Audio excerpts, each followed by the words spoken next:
Assalamualaikum warahmatullahi wabarakatuh. Salam sejahtera bagi kita semua. Hari ini Ibu akan menjelaskan materi baru pada mata pelajaran dasar-dasar kefarmasian, yaitu obat. Untuk hari ini Ibu akan menjabarkan tentang apa itu obat serta beberapa penggolongannya. Baiklah, untuk mempersingkat waktu, langsung saja kita masuk ke materi. Definisi obat menurut Undang-Undang Kesehatan Nomor 36 Tahun 2009, obat adalah bahan atau paduan bahan termasuk produk biologi yang digunakan untuk mempengaruhi atau menyelidiki sistem fisiologi atau keadaan patologi dalam rangka penetapan dosis, pencegahan, penyembuhan, pemulihan, peningkatan kesehatan, dan kontrasepsi untuk manusia. Nah, sedangkan secara umum, obat itu merupakan suatu bahan atau perpaduan banyak bahan yang digunakan dalam mencegah, mengurangi, menghilangkan, menyembuhkan penyakit atau gejala penyakit pada manusia atau hewan. Jadi, pada intinya obat tidak hanya memiliki satu senyawa atau zat saja, namun dapat terdiri dari beberapa zat yang dapat memberikan efek terapi atau dapat menyembuhkan. Baiklah, kita masuk ke slide berikutnya, yaitu tentang penggolongan obat. Penggolongan obat dapat dibagi atas: yang pertama berdasarkan nama, yang kedua berdasarkan cara penggunaan, sedangkan yang terakhir berdasarkan bentuk sediaan. Penggolongan obat yang pertama yaitu berdasarkan nama. Ada yang namanya obat jadi. Obat jadi ini merupakan obat dalam keadaan murni berbentuk serbuk, cairan, salep, tablet, pil, atau bentuk lainnya yang memiliki karakteristik sesuai dengan Farmakope Indonesia atau buku lain yang ditetapkan oleh pemerintah. Kemudian yang kedua ada obat paten. Merupakan obat jadi dengan nama dagang yang terdaftar atas nama si pembuat yang telah diberi kuasa, dan obat tersebut dijual dalam kemasan asli dari perusahaannya. Yang ketiga ada obat generik. Di sini dapat dibaca bahwa pengertiannya adalah obat generik merupakan obat dengan nama resmi yang ditetapkan dalam Farmakope Indonesia untuk zat yang berkhasiat yang dikandungnya. Nah, mungkin anak-anak ibu sekalian ketika membeli obat baik itu di toko obat berizin atau apotik tidak asing lagi mendengar obat paten dan obat generik. Baiklah, sebelum kita melanjutkan penggolongan obat berdasarkan nama yang keempat, kita bahas dulu sedikit apa perbedaan obat paten dan obat generik. Seperti yang Ibu jelaskan tadi, obat paten dijual atau dipasarkan baik itu di apotik ataupun rumah sakit menggunakan nama yang diberikan oleh si pembuat obat atau perusahaan yang memproduksi obat tersebut. Sedangkan obat generik dipasarkan harus menggunakan nama resmi yang telah ditetapkan oleh Farmakope Indonesia dan terdapat logo generik pada kemasan. Nah, di sini Ibu sudah mencantumkan obat generik dan obat paten pada slide. Sebagai contoh, di sini Ibu menampilkan contoh obat generik dan paten. Pada kedua obat ini dapat dilihat kandungannya sama-sama allopurinol dengan dosis 100 mg.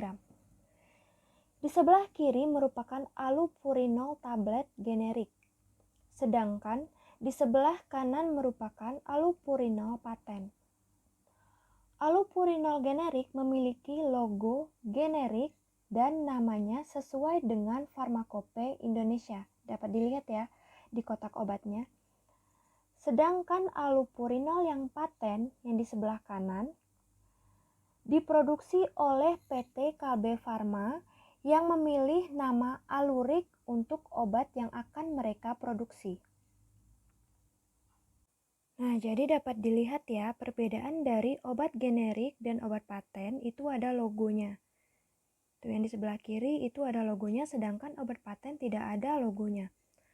Dan yang terakhir, perbedaan yang sangat mencolok dari obat generik dan obat paten adalah dari segi harga, di mana obat paten harganya lebih mahal daripada generik. Sedangkan untuk khasiat sudah pasti sama karena sama-sama mengandung zat allopurinol. Oke, kita lanjut. Yang keempat yaitu obat baru. Merupakan obat yang terdiri atas zat yang berkhasiat ataupun yang tidak berkhasiat. Misalnya lapisan, pengisi, pelarut, atau komponen lain yang belum dikenal sehingga tidak diketahui khasiat dan kegunaannya. Jadi pada intinya obat baru ini merupakan komponen obat yang belum diketahui kegunaannya. Kemudian yang kelima ada obat asli.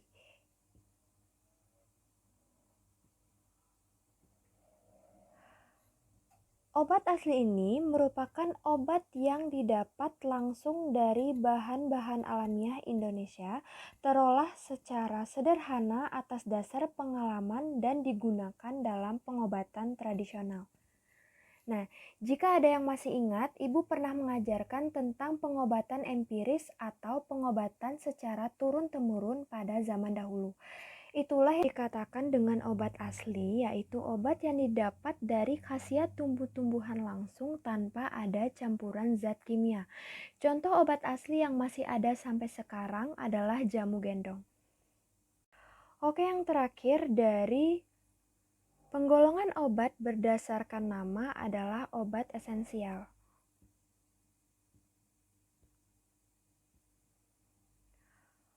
Obat esensial merupakan obat yang paling dibutuhkan untuk pelayanan kesehatan masyarakat dan tercantum dalam Daftar Obat Esensial Nasional atau DOEN yang ditetapkan oleh Menteri Kesehatan.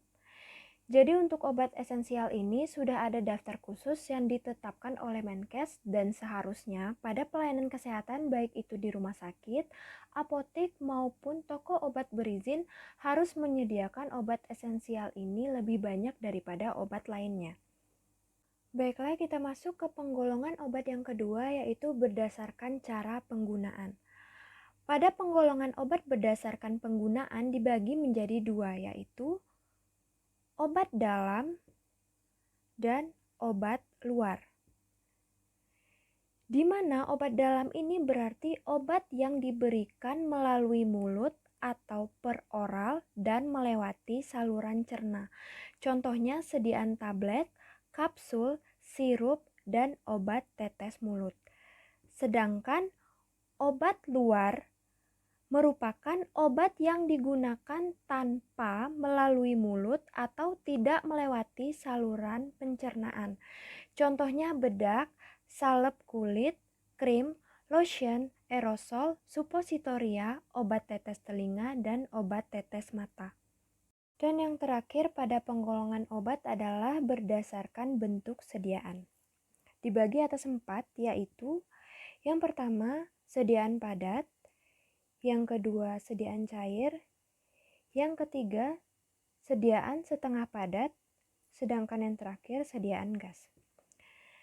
Di mana pada sediaan padat ini contohnya adalah tablet, kapsul, pil, supositoria, dan uvula. Sedangkan cair, sirup, suspensi, emulsi, eliksir, infus, dan obat tetes. Contoh dari sediaan setengah padat ada salep, krim, dan gel, sedangkan contoh dari sediaan gas adalah inhaler dan aerosol. Baiklah, sekian dulu materi yang Ibu sampaikan hari ini. Semoga apa yang Ibu sampaikan dapat bermanfaat dan Ibu tutup dengan Assalamualaikum warahmatullahi wabarakatuh.